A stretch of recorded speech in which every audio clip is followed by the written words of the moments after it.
तो हेलो जय हिंद दोस्तों, डी और यप ब्लॉक का ऐसा टेक्निक, ऐसा ट्रिक लेके आया हूं कि बिना रटाए हर एक टॉपिक आपको समझ आएगा। और अगर ऐसा नहीं हुआ तो कमेंट बॉक्स में गाली देके चले जाना। डिफिकल्ट से डिफिकल्ट टॉपिक आपको देखते देखते ही ऐसा तैयार होगा कि आप कहोगे अरे सर बिना रटे हर एक चीज क्लियर हुआ, कहीं रटना नहीं पड़ेगा। मैं गारंटी के साथ कहता हूं।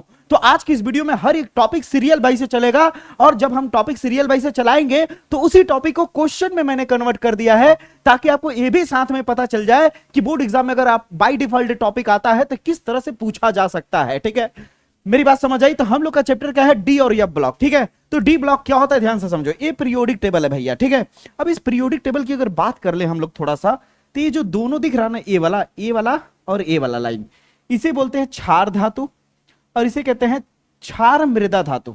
ठीक है, या मृदा क्षार धातु। ये दोनों यस ब्लॉक के होते हैं। कैसे होते हैं?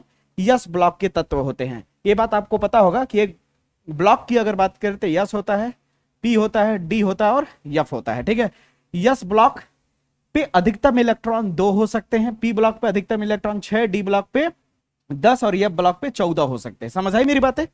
अब यहां बात हो रही है डी ब्लॉक की, तो पूरा फोकस हम डी ब्लॉक पे करेंगे। किस पे करेंगे? डी ब्लॉक पे। अब ये जो हो गया ए यस ब्लॉक हो गया, और इधर वाला जितने हो गए ये क्या हो गए? यहां से यहां तक पी ब्लॉक के तत्व हो गए। कौन से हो गए? ये वाले पी ब्लॉक। और बीच में जो बचा भैया, इस बीच वाले को बोला गया डी ब्लॉक। क्या बोला गया? D block. एक एक चीजों को एकदम ध्यान से समझना। बीच वाले क्या बोला गया? D block. इतनी बात समझ आ गई? अब मजे की बात सुनो। ये जो डी ब्लॉक पूरा यहां से यहां तक जो दिख रहा है मेरे भैया, अगर आप ध्यान से देखो, अगर कहीं पुल बनता है, पुल का निर्माण होता है, तो ये बीच में नदी है। अब यहां एक डंडा, नदी के इस पर एक बहुत बड़ा सा खंभा होगा, नदी के उस पर बहुत बड़ा सा खंभा होगा, और यहां से ऐसे करके पुल जाएगा कि नहीं? तो 2 बड़े खंभे हो गए और ये पुल हो गया। इसीलिए डी ब्लॉक को ब्रिज एलिमेंट या सेतु तत्व भी कहा जाता है। ठीक है, लेकिन किसी ने कहा कि हम डी ब्लॉक को एक और नाम से जानेंगे, और वो नाम है संक्रमण तत्व। वो नाम क्या है? संक्रमण तत्व। डी ब्लॉक को नाम दे दिया गया कि अधिकतम डी ब्लॉक के तत्व जो होते हैं वो संक्रमण तत्व होते हैं। इतना ही टीचर बता के आपको छोड़ देता है ना, लेकिन फील नहीं होता है। इस बार फील होगा कि संक्रमण का मतलब क्या है। मैं समझाता हूं, ध्यान से समझना। मैं समझाता हूं, एकदम इजी तरीके से समझाऊंगा, ध्यान देना। इसको पहले थोड़ा सा ऊपर करते हैं, क्योंकि हम लोग का रूल है भाषणबाजी हम लोग पहले नहीं पढ़ते, पहले कॉन्सेप्ट पढ़ते हैं, उसके बाद ये अपने आप क्लियर हो जाता है। ठीक है ना? तो सबसे पहले देखो, डी ब्लॉक की बात हो रही है तो हम डी ब्लॉक के बारे में बात करते हैं। तो डी ब्लॉक के पास जो उपकोष होता है, यानी इस तरह से जो डब्बे होते हैं, ठीक है, इस तरह के जो ऑर्बिटल होते हैं, कितने होते हैं? 5 होते हैं। 1 डब्बा, 2 डब्बा, 3 डब्बा, 4 डब्बा, 5 डब्बा। ठीक है, यहां तक समझ आ गए? अब ये जो कक्षक दिख रहे हैं, 5 डब्बे दिख रहे हैं, जो इनमें इलेक्ट्रॉन भरा जाता है। एक डब्बे में अधिकतम 2 इलेक्ट्रॉन भर सकते हो। एक डब्बे में अधिकतम इलेक्ट्रॉन कितने भर सकते हो? 2 इलेक्ट्रॉन। बात समझो, एक डब्बे में कितने अधिकतम इलेक्ट्रॉन? 2 इलेक्ट्रॉन भरा जा सकता है। अगर इस डब्बे में 1 इलेक्ट्रॉन भरा, इलेक्ट्रॉन को ऐसे लिखूंगा ना मैं, ऐसे करके, ऐसे भरा तो क्लॉकवाइज, ऐसे भरा तो एंटी क्लॉकवाइज। अगर ऊपर की तरफ दिख रहा है तो इसका मतलब इलेक्ट्रॉन घड़ी की दिशा में घूम रहा है, और अगर नीचे दिख रहा है तो बचवा ऐसे घूम रहा है, ऐसे। समझ आई मेरी बात है? इस तरह से घूम रहा है। ठीक है, अब ध्यान से समझने वाली बात है। मान लो सपोज दैट डी के पास, मान लेते हैं सपोज दैट डी के पास 10 इलेक्ट्रॉन है, तो कैसे भरोगे? 1 इलेक्ट्रॉन, फिर 2 इलेक्ट्रॉन। ऐसे नहीं भरोगे। पहले क्या भरोगे? 1 2 3 4 5 6 7 8 9 10, 10 इलेक्ट्रॉन भर दिया। अगर ध्यान से देखो तो एक डब्बे में जब दोनों इलेक्ट्रॉन भरे जाएंगे तो इसे बोलते, जब 2 इलेक्ट्रॉन भर दिए जाएं तो इसे बोलेंगे युग्मित। 2 इलेक्ट्रॉन का मतलब जोड़े में है, जोड़े का मतलब पेयर में। कहते हैं ना, जैसे एक चप्पल है, ये चप्पल कहते हैं ना, एक ठो अकेला है, लेकिन 2 ठो हो गया तो एक जोड़ी हो गया, जोड़ा हो गया। क्या हो गया? जोड़ा हो गया। जोड़ा का मतलब होता है युग्मित। ठीक है, अकेला रहेगा तो युग्मित नहीं रहेगा। अब बताओ, ए भी जोड़े में है, ए भी जोड़े में है, ए भी जोड़े में है, ए भी जोड़े में है, ए भी जोड़े में है। सारे के सारे पेयर्ड इलेक्ट्रॉन हैं, सारे के सारे युग्मित हैं। अगर सारे के सारे युग्मित होंगे मेरे भैया, तो वो डी ब्लॉक में है, भला ही डी ब्लॉक में है, लेकिन संक्रमण नहीं होगा, ट्रांजिटिव एलिमेंट नहीं होगा। संक्रमण को अंग्रेजी में ट्रांजिटिव। ठीक है, संक्रमण नहीं होगा। संक्रमण होने की सबसे खासियत क्या है कि ये संक्रमण नहीं है। तो संक्रमण कब होगा? अगर पूरे कक्षक भर दिए जाए तो संक्रमण नहीं होगा। जैसे एग्जांपल के तौर पे जिंक, कैडमियम, मरकरी, इनके डी कक्षक पूरे भरे होते हैं। इनके डी कक्षक में पूरे के पूरे इलेक्ट्रॉन होते हैं, इसलिए जिंक, कैडमियम और मरकरी, ध्यान से देखो तो डी ब्लॉक में है। देखो जिंक कहां गया रे बाबा? यहां गया जिंक, ये है कैडमियम कैडमियम कैडमियम कैडमियम यहां है, और ये हो गया मरकरी। ये डी ब्लॉक में है, लेकिन ये कह रहा है कि डी ब्लॉक के ज्यादातर एलिमेंट संक्रमण होते हैं, लेकिन इनको छोड़ के यानी जिन तत्व के डी ऑर्बिटल पूरे भरे होंगे वो संक्रमण नहीं हो सकते, वो संक्रमण नहीं हो सकते हैं। ध्यान से समझना, वो संक्रमण नहीं हो सकते। ये क्या है, ये सब क्या है, ये क्या है, संक्रमण नहीं होगा। ठीक है, अगर ये संक्रमण नहीं होगा तो इसका बिहेवियर, इसका नेचर कैसा होता है? जो संक्रमण नहीं होता है, जो संक्रमण नहीं होता उसका चुंबकीय गुण कैसा होता है?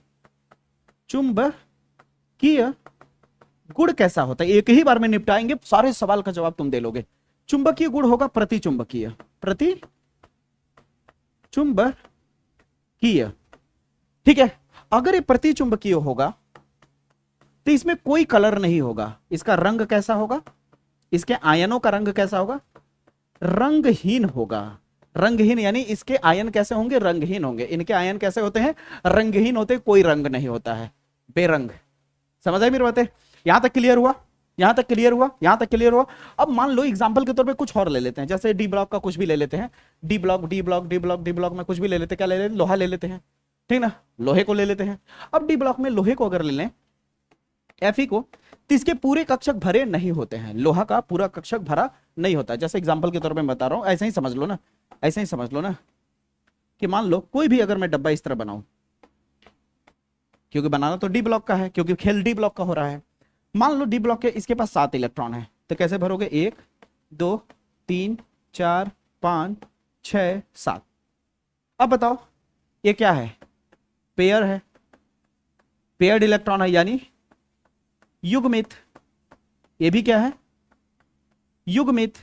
लेकिन ये जो 3 लोग हैं ये क्या है? अयुग्मित, यानी ये जोड़े में नहीं है। जब जोड़े में नहीं रहेंगे तो अनपेयर्ड यानी अयुग्मित।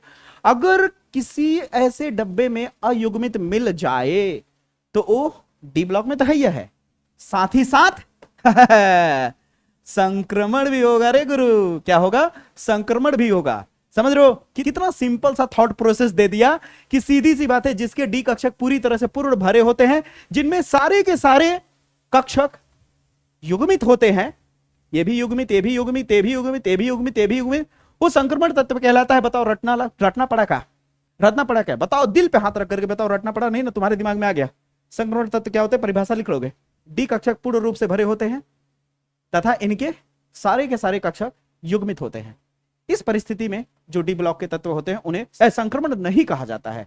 और ऐसे डी जिनके कक्षक पूरी तरह से पूर्ण न हो, उनमें अयुग्मित इलेक्ट्रॉन पाए जाते हो, वो संक्रमण कहलाएगा। क्या कहलाएगा? संक्रमण कहलाएगा। ये संक्रमण और ये संक्रमण नहीं होगा। अब मजे की चीज देखो, जो संक्रमण होता है उसका चुंबकीय गुण कैसा होगा? जो संक्रमण होगा उसका चुंबकीय गुण कैसा होगा? इसका चुंबकीय गुण होगा अनुचुंबकीय। अनुचुंबकीय का मतलब ऐसे लोग, अनुचुंबकीय का मतलब कि अपनी ओर खींचेगा, अपनी ओर खींचेगा। अब प्रतिचुंबकीय मतलब धकेलेगा, याद रखना, ठीक है। ये अनुचुंबकीय का गुण रखते हैं। अनुचुंबकीय का जो गुण रखेगा ना, जो अनुचुंबकीय का गुण रखेगा ना बच्चा, उसका रंग जो होता है वो कैसा होता है? कलरफुल होते हैं, यानी ये रंगीन आयन बनाते हैं। कैसा आयन बनाते हैं? रंगीन आयन। बताओ यहां तक समझ आया? कोई दिक्कत? अब संक्रमण देखो कितना इजीली समझ आएगा आपको। देखो कह रहा है संक्रमण तत्व किसे कहते हैं, यही बोला ना। अब पढ़ो, संक्रमण तत्व वे तत्व होते हैं जिनके परमाणु अथवा उनके किसी सामान्य ऑक्सीकरण अवस्था में डी उपकोष आंशिक रूप से भरा होता है। आंशिक रूप से भरा होता है, पूरा नहीं भरा। पूरा भर जाएगा तो बाबू सब पेयर हो जाएंगे, पूरा भर जाएगा तो सारे के सारे युग्मित हो जाएंगे। युग्मित नहीं करना है, युग्मित नहीं करना है, इसलिए यहां पे आंशिक रूप से भरे होते हैं, यही लिखना है। और ये तत्व आवर्त सारणी के डी में स्थित होते हैं। डी कक्षक में क्या होते हैं? डी ब्लॉक में, मतलब ब्लॉक का मतलब कक्षक, डी कक्षक में उपस्थित होते हैं या स्थित होते हैं। इसे ही संक्रमण तत्व कहते हैं। खेला खत्म। आती है बारी संक्रमण तत्व की विशेषता। विशेषता क्या है? ध्यान से समझिए। अरे भाई बड़ा हो जा रहे भाई, बड़ा हो जा रहे भाई। इसकी विशेषता क्या है? ये परिवर्ती ऑक्सीकरण अवस्था प्रदर्शित करते हैं। परिवर्ती ऑक्सीकरण अवस्था का मतलब होता है इनका ऑक्सीडेशन नंबर जो होता है, इनका ऑक्सीडेशन नंबर +1 भी हो सकता है +3 भी हो जाए। एक ही तत्व का एक ही तत्व का एक से अधिक ऑक्सीकरण अवस्था हो सकता है, मैं साबित करूंगा। जैसे तुम आयरन ले लो, लोहा, लोहे की अगर बात करो तो लोहे का +2 भी होता है, +3 भी होता है, हाँ या ना। तो ऐसे बहुत सारे देखने को मिलेंगे, अभी मैं आपको एग्जांपल भी दिखाऊंगा, ठीक है। तो विशेषता में क्या हो गया, ऑक्सीकरण अवस्था अलग अलग रख सकते हैं। ये रंगीन आयन बनाते हैं, देख लो बाबू, ये कैसा बनाते हैं, ये रंगीन आयन बनाते हैं। अगला क्या है, ये अनुचुंबकीय गुण दर्शाते हैं, अनुचुंबकीय गुण दर्शाते हैं। रटना पड़ रहा है नहीं ना, बोले ना सिखाने का तरीका ऐसा है कि बिना रटे हर एक चैप्टर इजी बन जाएगा। अगर चाहते हो कि इन सारी चैप्टर को और ज्यादा इजी तरीके से समझना, डिटेल तरीके से समझना, अनेकों एग्जाम्पल लेके समझना, पीवाईक्यू वाले एग्जाम्पल लेके समझना, साथ में प्रीवियस ईयर पेपर के क्वेश्चन के एग्जाम्पल लेकर के समझना, तो एक काम करो, अभी भी 24 घंटे का समय है, यानी एक दिन का समय दिया गया है।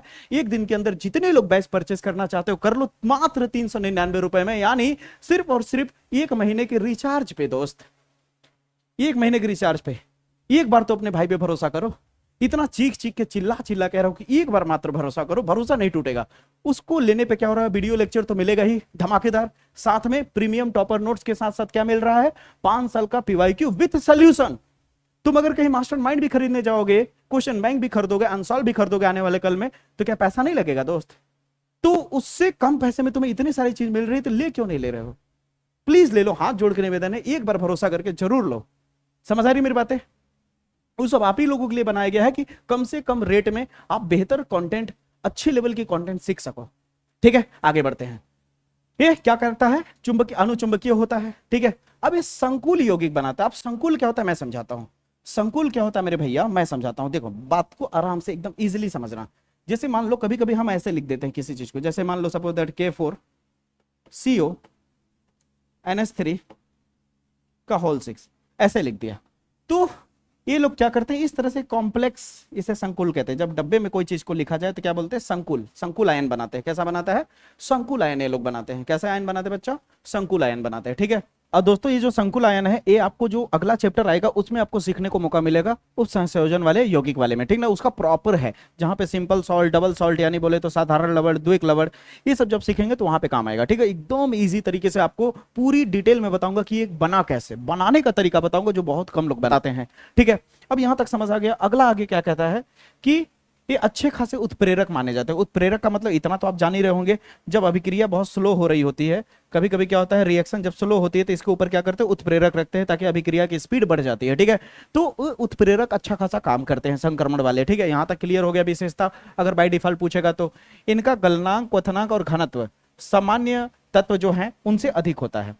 समझ रहे हो, नॉर्मल वाले तत्वों से क्या होता है, इनका गलनांक भी, क्वथनांक भी, घनत्व यानी डेंसिटी भी बहुत डेंस होते हैं, बहुत घन होते हैं, बहुत घना, ठीक ना। समझ आई मेरी बातें? कोई दिक्कत? कोई दिक्कत नहीं। अगर यहां तक समझ आ गया तो आपने क्या सीख लिया दोस्त, विशेषता अच्छे से समझ लिया। प्रश्न दूसरी की तरफ चले तो जो आपने अभी सीखा उसी के ऊपर प्रश्न बना दिया गया। कह रहा है कि जिंक, कैडमियम और मरकरी को संक्रमण तत्व क्यों नहीं कहा जाता है? क्यों नहीं कहा जाता है? क्योंकि उनके ऑर्बिटल पूरे फुल होते हैं, उनमें सारे के सारे ऑर्बिटल जो होते हैं युग्मित होते हैं, पेयर्ड होते हैं। यही बात लिखा है कि नहीं, आप देख लो, यही बात लिखा है कि नहीं दोस्तों। अब बताओ, इसको मैं न जवाब दूं तो भी आपको ऐसा लग रहा है ना, अरे इसको तो अभी हम बोल देंगे आंसर, ठीक है। वही बात लिखा है, संक्रमण तत्व ये तत्व होते हैं, ध्यान से समझो, जिनके परमाणु अथवा उनकी सामान्य ऑक्सीकरण अवस्था के आयन जो होते हैं डी उपकोष में आंशिक रूप से भरे होते हैं, ठीक है। क्या होते हैं, आंशिक रूप से भरे होते हैं। अगर ये ऑक्सीकरण अवस्था ये सब अगर नहीं लिखना चाहते तो डायरेक्टली बोल सकते हो संक्रमण तत्व वो होते हैं जो कि डी कक्षक में उनके इलेक्ट्रॉन आंशिक रूप से भरे होते हैं वो और अयुग्मित होते हैं। आंशिक रूप से भरेंगे तो क्या होगा, अयुग्मित होते हैं। परंतु, अब परंतु लगा दो यहां पे, परंतु जिंक, कैडमियम और ए, इनके परमाणु के जो आयन होते हैं डी कक्षक में पूरी तरह से भरे होते हैं। ये बात बताई कि नहीं मेरे अभी बेसिक में? जब बेसिक इतना खतरनाक है तो सोचो, ठीक ना, पूरी तरह से भरे होते हैं। इसलिए ये संक्रमण तत्वों के प्रमुख गुण जैसे ऑक्सीकरण अवस्था हो गया, रंगीन आयन बनाने की गुण हो गए, अनुचुंबकीय वाला जो गुण हो गया, ये सब प्रदर्शित नहीं कर पाते हैं। क्योंकि ये लोग क्या प्रदर्शित करते हैं, अनुचुंबकीय की जगह पे क्या प्रदर्शित करते हैं, प्रतिचुंबकीय। ये रंगीन आयन बनाते हैं लेकिन वहां क्या होता है, कोई रंगीन आयन नहीं बनता, कलरलेस, ठीक है। ये अच्छा खासा उत्प्रेरक का काम करते, वो उतना अच्छा खासा उत्प्रेरक का काम नहीं करते। ये परिवर्ती ऑक्सीकरण अवस्था रखते। परिवर्ती का मतलब जैसे कि अभी मैंने लोहा का दिखाया ना, कि लोहा जो होता है वो +2 भी रख सकता है ऑक्सीकरण संख्या और +3 भी रख सकता है। लेकिन जिंक अगर ले लो तो उसके 2 ही होंगे, केवल क्या होंगे, इसके बहुत ज्यादा नहीं होंगे, एक अकेला ही होगा। आप देखो ना यहाँ पे, खुद ही देख लो, ठीक ना। यहाँ पे आप देखो, यहाँ पे लिखा हुआ है, देखो लोहा का कई सारे हो सकते हैं, इसका कई सारे हो सकते हैं, इसका कई सारे हो सकते हैं, लेकिन जिंक, कैडमियम और मरकरी ये सबके अकेले ऑक्सीकरण अवस्था होता है, ठीक है ना। कई सारे, एक अकेले के कई सारे नहीं हो सकते, इसलिए संक्रमण का गुण नहीं दर्शा पा रहा है। अब समझ आया, एकदम दिमाग में धस गया कि नहीं। अब आगे सवाल कहता है कि संक्रमण तत्व परिवर्ती ऑक्सीकरण अवस्था क्यों प्रदर्शित करते हैं। जो संक्रमण तत्व होते हैं वो अलग अलग ऑक्सीकरण अवस्था क्यों प्रदर्शित करते हैं, क्यों का जवाब सुनो। यहाँ पे पहले तो उदाहरण देख लो। लोहा है, लोहे का क्या होता है +2 +3 हो सकता है। मैग्नीज का क्या हो सकता है +2 हो सकता है, +4 हो सकता है, जबकि +7 तक भी हो सकता है। यही एक ऐसा है जिसके 3 परिवर्ती ऑक्सीकरण और अधिकतम 7 तक जाता है समझ लो, सबसे हाईएस्ट वाला है, ठीक है। क्रोमियम की बात करूं तो इसके 2 भी हो सकते हैं, 3 भी हो सकते हैं और +6 भी हो सकते हैं। समझ आया। सबसे ज्यादा हमें क्या देखने को मिलता है, ए वाला और ए वाला देखने को मिलता है। यहाँ पे, यहाँ तक क्लियर हुआ। अब आती है बारी कि यहाँ जो भाषणबाजी लिखा है उसे मैं थोड़ा सा पढ़ दूं। अब नहीं भी पढ़ूंगा तो भी आपको समझ आ जाएगा। देखो क्या कहना चाह रहा है, ध्यान से समझना कि संक्रमण तत्वों में बाह्य कक्षक जो होता है, सबसे बाहर का कक्षक NS और N-1D। NS N-1D का मतलब होता है, जैसे मान लो 3D यहाँ है और यहाँ पे 4S है, ठीक है। क्या है 4S, समझ आए। कहने का मतलब ये है, अगर सोचो ना, अरे ऐसे ही सोच लो ना कि यस के पास अगर 5 होगा तो जाहिर सी बात है डी के पास क्या है N-1 है, तो 5 से 1 कम होगा कि नहीं। समझो, NS लिख दो और N-1 इंटू डी लिख दो, ठीक है। तो N के पास अगर 5 रखूंगा तो N के पास 5 - 1 करोगे 4 होगा, हाँ है ना। ऐसे ही कहने का मतलब है कि इनके जो बाहर वाले, यानी जो, जैसे मान लो सपोज दैट कोई भी तत्व लिया मैंने, मान लो सपोज दैट एग्जांपल के तौर पे मैंने लोहा ही ले लिया, ठीक है। तो इनके जो बाहर में इस तरह से सबसे बाहर वाला कक्षक ए वाला, इसके पास कौन है, मान लेते हैं आपके पास 3D और 4S है, ठीक है। इस बाहर वाले कक्षक में 4S के भी 1 2 3 4, हाँ 4S के भी हैं और 3D के भी इलेक्ट्रॉन है, मान लो, ठीक है। 4S और 3D के भी इलेक्ट्रॉन है, ठीक है। फिर आगे कहता है कि उपकोषों की ऊर्जाओं में बहुत कम अंतर होता है। इनके उपकोषों की ऊर्जाओं में क्या होता है, बहुत कम अंतर होता है, इसलिए ये बंध बनाने के समय NS और D दोनों उपकोषों के इलेक्ट्रॉनों का उपयोग कर लेते हैं। यानी जैसे बंध बना रहे हैं तो ज्यादातर ये होता है कि अगर यस का यूज हो रहा है तो यस का ही होगा, या फिर अगर डी का यूज हो रहा है बंध बनाने के लिए तो डी का ही यूज होगा। लेकिन इनके ऊर्जाओं में इतना कम अंतर होता है कि ये दोनों ही यूज हो सकते हैं एक बार में। समझ आई मेरी बात है। ये भी यूज हो जाता है कभी कभी, कभी कभी ये भी यूज हो जाता है, समझ रहे हो। तो उसी कारणवश वो अलग अलग ऑक्सीकरण अवस्था दर्शाना शुरू कर देते हैं। डी के हिसाब से चलेंगे तो ऑक्सीकरण अवस्था अलग हो जाएगा, यस के हिसाब से चलेंगे तो ऑक्सीकरण अवस्था अलग हो जाएगा। और एक ही बंदा इसके साथ भी जुड़ सकता है, इसके साथ भी जुड़ सकता है। एनर्जी लेवल का फर्क है, जो हल्का मिनिमम डिफरेंस है एनर्जी का, वो अगर इस वाले से मैच कर गया तो इससे जुड़ गया, इस वाले से मैच कर गया तो इससे। और वही बंदा यफ अगर कोई इससे आके जुड़ गया तो यही यफ अलग दिखा रहा है ऑक्सीकरण संख्या, और इससे आके जुड़ गया तो अलग दिखा रहा है ऑक्सीकरण अवस्था समझ आ गया होगा, ठीक है ना। कितना इजी तरीके से समझ रहे हो, कोई दिक्कत। अब इसे पढ़ के देख सकते हो, वही बात है। यहां तक क्लियर हुआ, कोई दिक्कत नहीं। इसके बाद आप पढ़ सकते हो। इसी कारण संक्रमण तत्व विभिन्न परिस्थितियों में अलग अलग संख्या में इलेक्ट्रॉनों का त्याग करते हैं। कभी कभी जो आयरन लोहा होता है ना, लोहे का एग्जाम्पल ज्यादातर इसलिए दे रहा हूं क्योंकि पॉपुलर है। कभी कभी ये 2 इलेक्ट्रॉन त्याग देता है, और कभी कभी ऐसी परिस्थिति आती है कि 3 इलेक्ट्रॉन त्याग देता है। जैसे लोग इसके साथ जुड़ गए, जैसे नहीं कहते हैं जैसी संगत वैसी रंगत। मेरी एनर्जी मान लो सपोज दैट बहुत ज्यादा है, मेरे से अगर कोई बंदा आकर के नॉर्मल सा एकदम बिहेवियर शो कर रहा, अच्छा बिहेवियर शो कर रहा, तो मेरा अच्छा वाला निकलेगा। हाँ, अब कोई दूसरा बंदा आते आते एकदम आंखें घूर के 2 पड़ाका दे दिया मेरे को, तब भाई ऐसा तो है नहीं कि हम चले जाएंगे रोते रोते। समझ रहे हो ना। जवाब तो देना होगा ना। ईंट का जवाब पत्थर से नहीं, गलत। ईंट का जवाब ठेका से, बोंडल से। कितना बड़ा बोंडल मार देंगे, समझ रहे हो ना। क्योंकि बिना गलती, अगर आपकी गलती ना हो और उस दौरान आप दब जाओ तो जमाना आपको दबाएगा। बिना गलती के अगर आप ऐसा करोगे तो, ठीक है, कि आपकी गलती भी ना हो और कोई आकर के निपटा दे और आप एकदम सत्यवादी बनो, नहीं, ऐसे जगह पे सत्यवादी नहीं बनना है। अपने हक के लिए आवाज उठाना है। आप अगर गलत नहीं हो, उस दौरान अगर कोई आपको गलत कर रहा है तो आवाज उठाना है, ठीक है। आगे बढ़ाते हैं कहानी को। तो अब बात कर लेते हैं अगले क्वेश्चन की। अगला क्वेश्चन है, संक्रमण तत्वों के यौगिक प्रायः रंगीन क्यों होते हैं, रंगीन आयन क्यों बनाते हैं। अब मैं इसका क्या जवाब दूं, तुम्हें खुद ही पता हो गया कि संक्रमण तत्व क्या होते हैं। पूरी तरह से इनके जो कक्षक होते हैं, जो ऑर्बिटल होते हैं, भरे नहीं होते हैं, पूरी तरह से पेयर्ड में नहीं होते हैं। कुछ पेयर्ड में होंगे तो कुछ अनपेयर्ड होते हैं। इस अनपेयर्ड होने की वजह से क्या होता है, अयुग्मित होने की वजह से यानी आंशिक रूप से भरे होने की वजह से क्या होता है, इनके आयन रंगीन होते हैं। वही बात यहां लिखा गया है, ध्यान से समझो। इसका मेन कारण भी बता रहा हूं, ध्यान से समझो।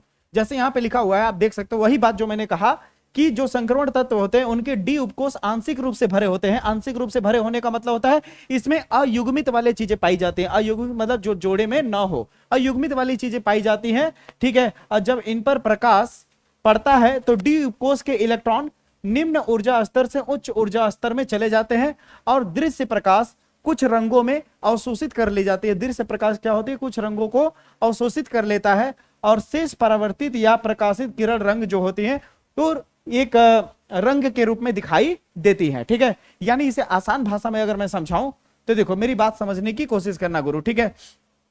मेरी बात को समझने की कोशिश कर रहा, कह रहा है कि जब प्रकाश की किरण पड़ती है तो डी उपकोष के जो इलेक्ट्रॉन होते हैं ये निम्न ऊर्जा से उच्च ऊर्जा स्तर में जाते हैं। मैं कहना क्या चाह रहा हूं, देखो मेरी बात समझना। जब कोई भी, मान लो सपोज दैट ये कक्षक है, ठीक है, इस तरह से मान लेते हैं कक्षक है।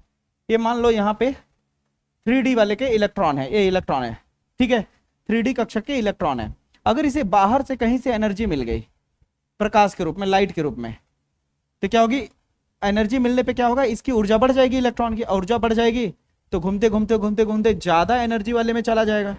अब जब ज्यादा एनर्जी वाले में चला जाएगा तो कह रहा है बाहर से कुछ ऊर्जा अवशोषित कर लेता है। क्या कर लेता है, बाहर से ऊर्जा अवशोषित जब करता है तो कुछ रंग यानी दृश्य किरणें प्रकाश के रूप में बाहर निकलती हैं, रंग के रूप में बाहर निकलती है, जो हमें दिखाई देती है। बहुत सिंपल सा है, अगर इतना भाषणबाजी नहीं लिखना चाहते तो बस सिंपल सा लिख सकते हो कि संक्रमण तत्व के आयनों में डी उपकोष आंशिक रूप से भरा होता है तथा उनके इलेक्ट्रॉन जो होते हैं पूरी तरह से युग्मित नहीं होते हैं।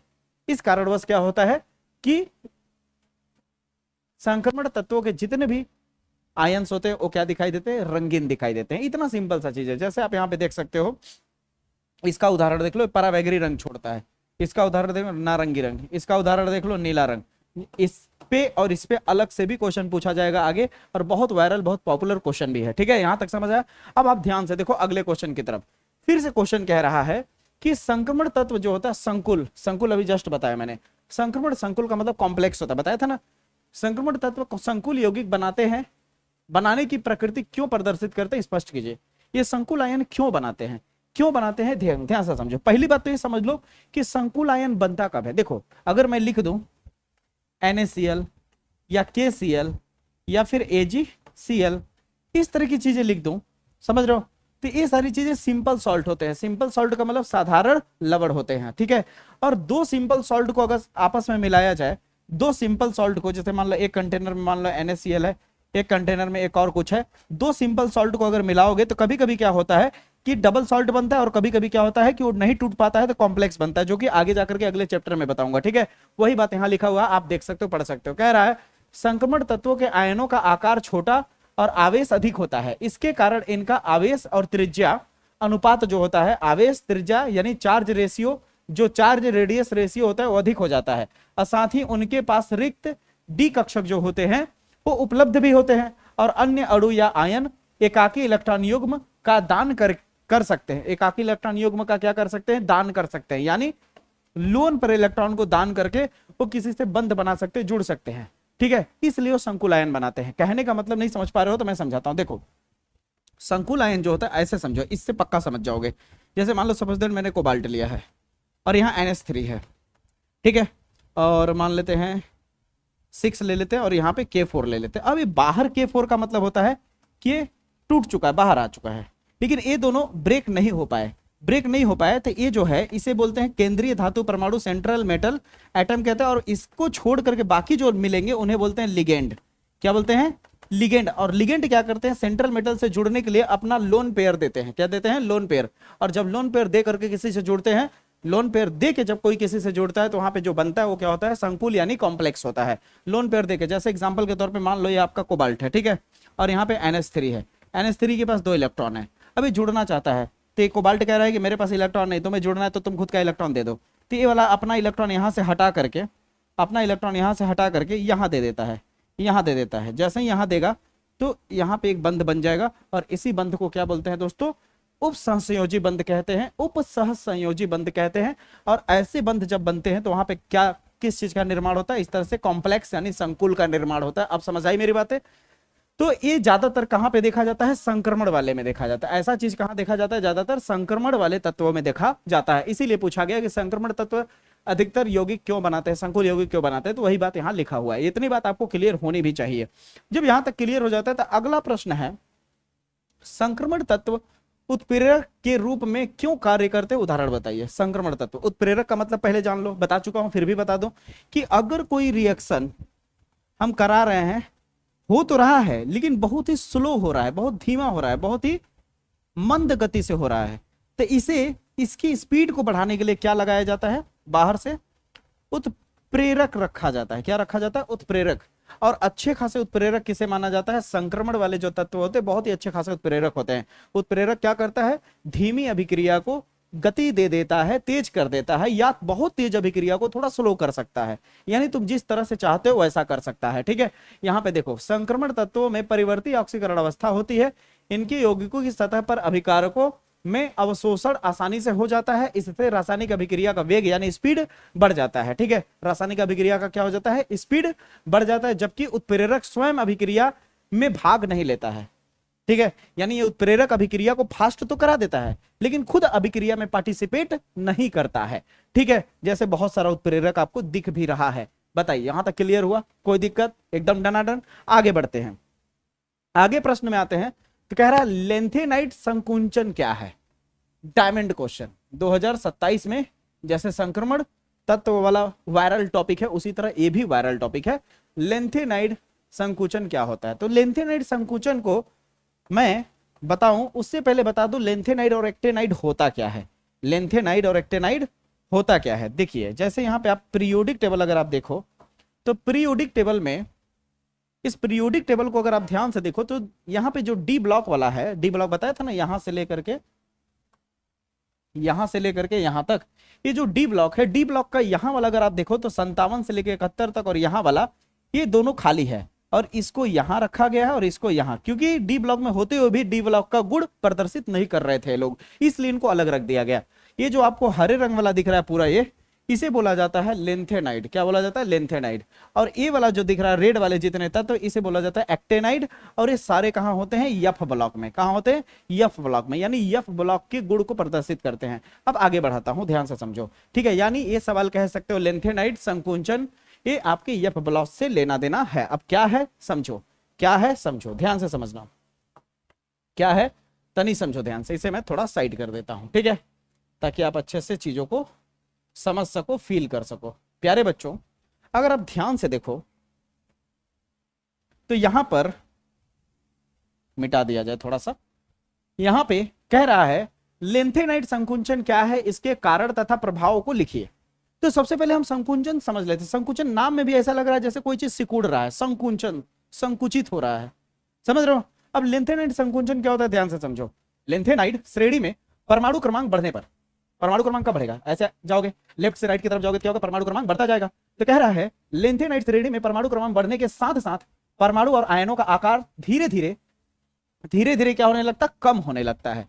यानी यहां पे अगर इसका आकार इतना है, रुक जाओ एक मिनट, यहां पे अगर आकार इसका इतना है तो आगे थोड़ा छोटा हो जाएगा, और आगे छोटा हो जाएगा, और आगे छोटा हो जाएगा, इस तरह से संकुचित होने लगते हैं। तो इसी प्रक्रिया को बोला जाता है लेंथेनाइट संकुंचन। यानी लेंथेनाइट श्रेणी में परमाणु क्रमांक बढ़ने पर साथ साथ परमाणु और आयनों का आकार, आयनों का आकार में धीरे धीरे होने वाली कमी को लेंथेनाइट संकुंचन कहते हैं। बताओ यहां तक क्लियर हुआ, एकदम डनाडन। अगर यहां तक क्लियर हो तो इसका कारण जान लो, कारण क्या है, ऐसा क्यों होता है। जो 4F उपकोष होता है, जो 4F उपकोष होता है, 4F उपकोष इसमें कितने होते हैं डब्बे, 7 गो होता है। ऐसा कितने उपकोष होते हैं, 1 2 3 4 5 6 7, 7 होते हैं। तो कह रहा है 4S उपकोष में इलेक्ट्रॉन नाभिक के आकर्षण को प्रभावी रूप से परिरक्षित यानी सील नहीं कर पाता है, यानी पूरी तरह से बांध नहीं पाता है।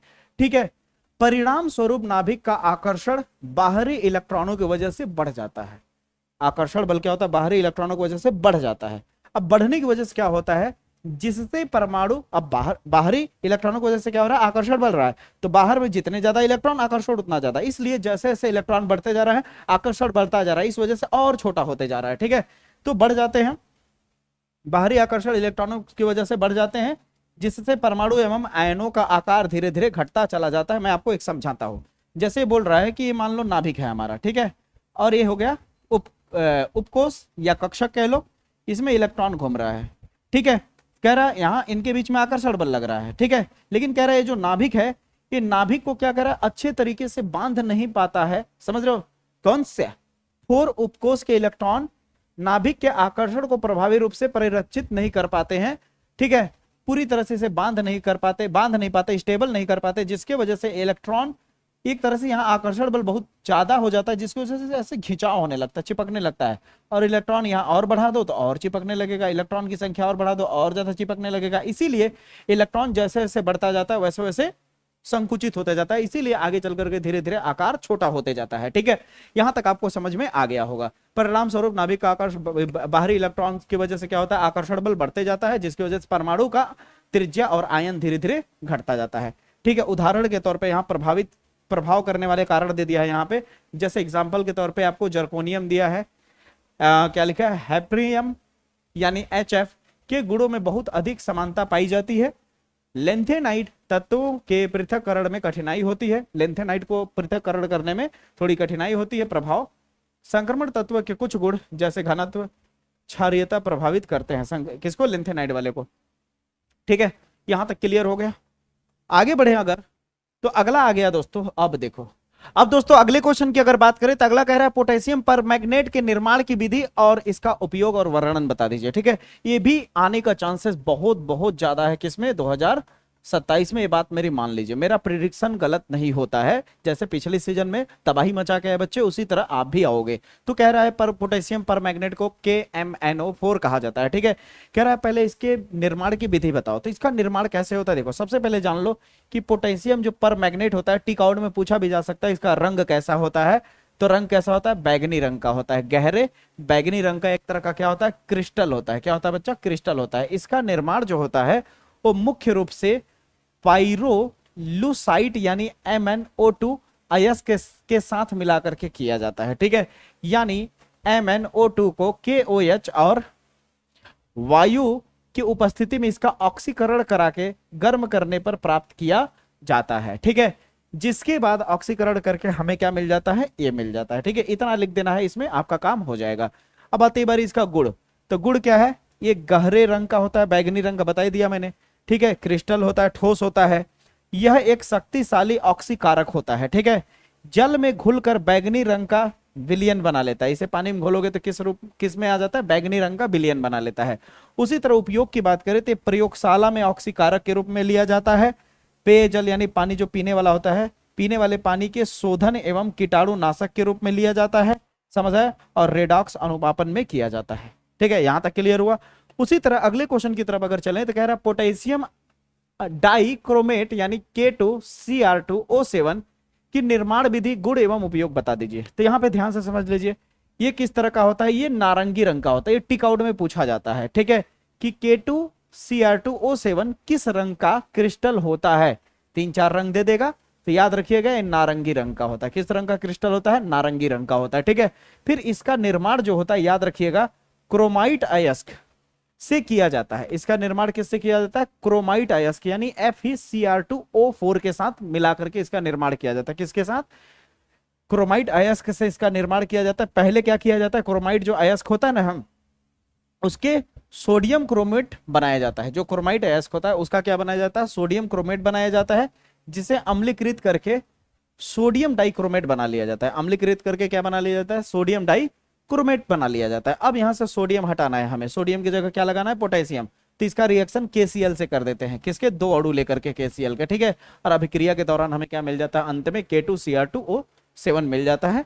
ठीक है, इतना लिख दोगे तो आपका आ जाएगा, बहुत सिंपल सा ये इसका निर्माण विधि है। फिर आता है गुड़। गुड़ क्या होता है, नारंगी रंग का होता है, क्रिस्टल होता है, यह शक्तिशाली ऑक्सीकारक होता है। यह भी जल में कम तथा गर्म जल में अधिक विलय होता है। ठंडा जल रहेगा तो बहुत कम डिजोल्व होगा, और गर्म जल रहेगा तो बड़ी तेजी से घुल जाएगा, मतलब मिल जाएगा। ठीक है, इसका प्रयोग प्रयोगशाला में ऑक्सीकारक के रूप में होता है, चमड़ा उद्योग तथा रंगाई छपाई में किया जाता है, रासायनिक विश्लेषण में भी इसका उपयोग किया जाता है। बताइए, ईमानदारी से बताओ दोस्त, क्या यहां तक क्लियर हुआ? कोई दिक्कत? कोई दिक्कत नहीं। अगला क्वेश्चन जो है, इस क्वेश्चन को फिर से 2027 के बोर्ड एग्जाम के लिए मैं स्टार कहना चाहूंगा। स्टार का मतलब बहुत ही वायरल क्वेश्चन। कह रहा है लेंथेनाइड और एक्टेनाइड तत्वों की तुलना कीजिए। लेंथेनाइड और एक्टेनाइड तत्वों की तुलना कीजिए। तो ध्यान से देखिए, लेंथेनाइड और एक्टेनाइड तत्वों में क्या अंतर है। सबसे पहला है कि जो लेंथेनाइड और एक्टेनाइड दोनों अंतः संक्रमण तत्व होते हैं, जिसे इनर ट्रांजिशनल एलिमेंट कहा जाता है, ठीक है। परंतु इनके गुणों में कुछ महत्वपूर्ण अंतर पाए जाते हैं। अब अंतर क्या होता है, देखिए। पहला, लेंथेनाइड F4 उपकोष में भरता है इसके इलेक्ट्रॉन, और एक्टेनाइड के F5 उपकोष में इलेक्ट्रॉन भरे जाते हैं। यानी अगर लेंथेनाइड होगा 1 2 3 4 5 6, अगर लेंथेनाइड होगा तो 4F उपकोष में इलेक्ट्रॉन भरे जाएंगे, और अगर एक्टेनाइड हुआ तो 1 2 3 4 5 6 7, अगर एक्टेनाइड हुआ तो 5F उपकोष में इलेक्ट्रॉन भरे जाएंगे। चलिए, पहला अंतर। दूसरा, लेंथेनाइडों की अधिकांश ऑक्सीकरण अवस्था 3 होती है। लेंथेनाइडों की अधिकांश ऑक्सीकरण अवस्था क्या होती है? +3 होती है। लेकिन कह रहा है एक्टेनाइड जो होते हैं वो परिवर्ती ऑक्सीकरण अवस्था दर्शाते हैं। यानी वो 3 भी हो सकते, 2 भी हो सकते, यानी एक अकेला कई सारा ऑक्सीकरण अवस्था दर्शा सकता है। परिवर्ती का मतलब ये होता है। अगला अंतर क्या है, लेंथेनाइडों के अधिकांश तत्व जो होते हैं गैर रेडियो एक्टिव धर्मी होते हैं, यानी प्रोमीथियम को छोड़ करके, ठीक है। जबकि सभी एक्टेनाइड रेडियो धर्मी होते हैं। समझ आई मेरी बातें? अगला, एक्टेनाइड लेंथेनाइड की अपेक्षा, एक्टेनाइड जो होता है लेंथेनाइड की तुलना में अधिक क्रियाशील होता है। यानी एक्टेनाइड जो होता है वो बहुत जल्दी, एक तरफ लेंथेनाइड का कोई तत्व ले लो, एक तरफ एक्टेनाइड का, तो सबसे जल्दी रिएक्शन कौन करेगा? एक्टेनाइड वाला। अब बताओ, अंतर आएगा तो आराम से लिख पाओगे। कितना इजी था ना? कोई दिक्कत? कोई दिक्कत नहीं। अब दोस्तों, डी और एफ ब्लॉक की बहुत सारी चीजें आपने जान ली है, ठीक है। तो आइए थोड़ा सा आजमाते हैं कि क्या टिक आउट क्वेश्चन जो मैं यहां दिखा रहा हूं उनमें से सारे बन पा रहे हैं या नहीं, और जो नहीं बन पा रहे हैं उसे देख लीजिए फटाक से कैसे होगा। जैसे कह रहा है, डी ब्लॉक के जो तत्व होते हैं वो संक्रामक तत्व क्यों कहा जाता है? डी ब्लॉक के तत्वों को संक्रामक तत्व क्यों कहा जाता है? यहाँ पे ऑप्शन दिया हुआ है, ये विद्युत चालक होते हैं। जाहिर सी बात, सही बात है भाई। डी ब्लॉक के ज्यादातर तत्व क्या होते हैं? धातु होते हैं। धातु क्या होता है? विद्युत का चालक होता है। इनमें आंशिक रूप से डी भरा होता है, बिल्कुल ये भी सही जवाब है। कुछ को छोड़े बाकी तो सब आंशिक रूप से ही भरे होते हैं, इसीलिए इनको संक्रमण तत्व भी कहते हैं। आगे, एक केवल धनात्मक बनाते हैं, ये भी एकदम परफेक्ट है कि डी ब्लॉक के कक्षा क्या होते हैं? धनात्मक होते हैं। आगे बोल रहा है, इनमें से उच्च आयनिक ऊर्जा होती है। लेकिन इनमें से सही वाला जो है संक्रामक नहीं, संक्रमण तत्व ना, संक्रमण, इसमें जो बोला है वो गलत नहीं बोला है, लेकिन परफेक्ट सबसे ज्यादा कौन बैठ रहा है? आंशिक रूप से भरा हुआ। संक्रमण किस पे है? आंशिक रूप से भरा हुआ। क्योंकि देखो, जिंक पे भी तो 2+ चार्ज होता है, तो धनात्मक तो यहां पे भी है, लेकिन ये संक्रमण नहीं है। ये भी विद्युत का चालक है, लेकिन संक्रमण नहीं है। तो हमें संक्रमण उसे ढूंढना होगा जो सही डेफिनेशन बैठ रहा हो। तो क्या होगा? ये होगा। आप समझ आया? क्लियर? निम्न में से कौन सा आयन रंगहीन होता है? रंगहीन, रंगहीन कहां गया? कहां गया? ए वाला। ये क्या होता है? कलरलेस होता है। समझ आई मेरी बात है? ये क्या होता है? रंगहीन होता है। भूलना मत SC को, ठीक है। इसके बाद अगला क्वेश्चन जो आ रहा है वो कह रहा है, अनुचुंबकीय पदार्थ की विशेषता क्या होती है?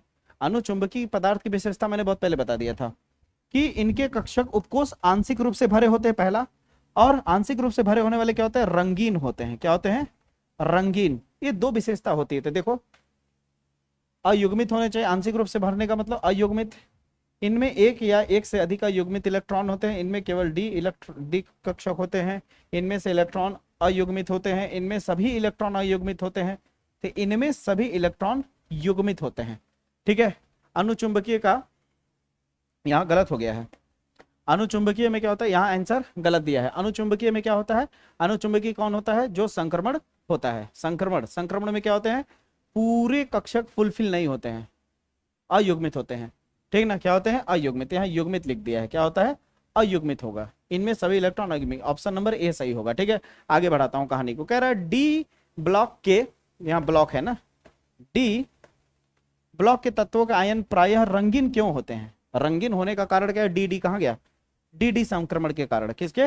डी संक्रमण के कारण। अगला प्रश्न है, कह रहा है निम्नलिखित में से कौन सा यौगिक डी ब्लॉक का नहीं है? तो डी ब्लॉक में देख लो, लोहा होता है, हाँ है, निकिल, कॉपर, एल्युमिनियम, एल्युमिनियम नहीं होता है, ठीक ना, तो एल्युमिनियम वाला है जो डी ब्लॉक का नहीं है।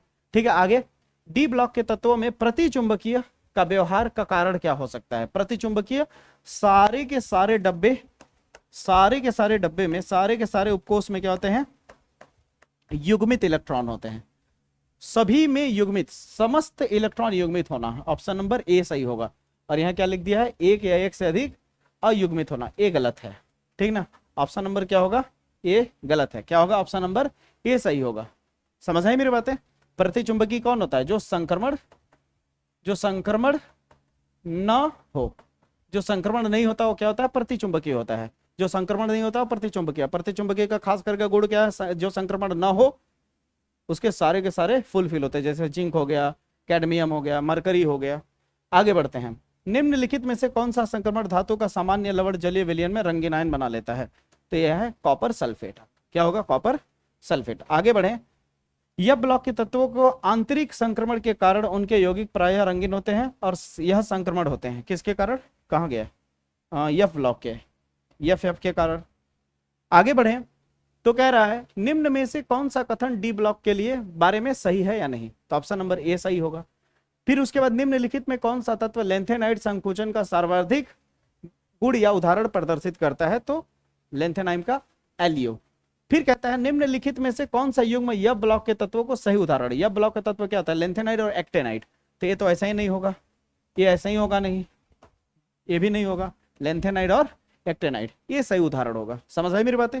यहां तक क्लियर हुआ? आगे कहता है निम्न में कथनों में से कौन सा कथन सही नहीं है? तो इनमें से आप पढ़ लीजिए, ए वाला ऑप्शन सही होगा। ठीक है, यहां तक क्लियर हुआ बच्चा? यहां तक क्लियर हुआ? अब हमारा क्लास होता है द एंड। ठीक है, अब इतने छोटे वीडियो में अगर आप ध्यान से देखो तो बेहतर से बेहतर चीजें एकदम, मतलब डी और एफ ब्लॉक में एक तरह से मास्टर बना दिया तुम लोगों को मैंने। अगर इसको देखो, संकल्प बैच का खासियत क्या है? जैसे मैं बोल रहा हूँ कि संकल्प बैच प्लीज लो, क्यों रिक्वेस्ट कर रहा हूँ, उसका कारण क्या है कि जैसे यहाँ पे जितने मैंने क्वेश्चन लिए, जैसे टिकआउट यहाँ पे इतने लिए, वहां टिकआउट पूरे प्रीमियम क्वालिटी के, और क्या कहते हैं यहाँ भी जितने टिकआउट लिए सारे इंपॉर्टेंट है, लेकिन वहां संख्या ज्यादा है। यहाँ पे क्या है, लिमिटेशन है कि वीडियो का लेंथ बहुत ज्यादा लंबा ना हो जाए।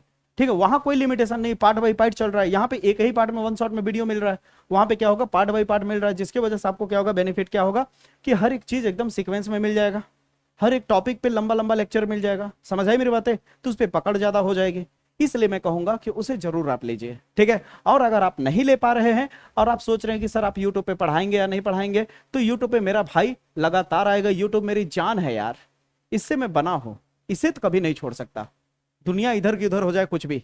ठीक है, यूट्यूब पे भी कंधे से कंधा मिला करके अपनी रोजी रोटी कसम खा कहता हूं कि पूरी ईमानदारी से, इतनी भी बेईमानी नहीं करूंगा, इतनी जिसे कहते हैं रिक्वेस्ट, लेकिन जरूर करूंगा कि क्या कहते हैं आप प्लीज संकल्प बैच लो। ठीक है, समय कम बचा है, ऑफर है, जरूर लो। वहां पे प्रीमियम टॉपर नोट्स फ्री मिल रहा है उस बैच के साथ। ठीक है, तो मुलाकात करेंगे अगले वीडियो में, तब तक के लिए जय हिंद, जय भारत।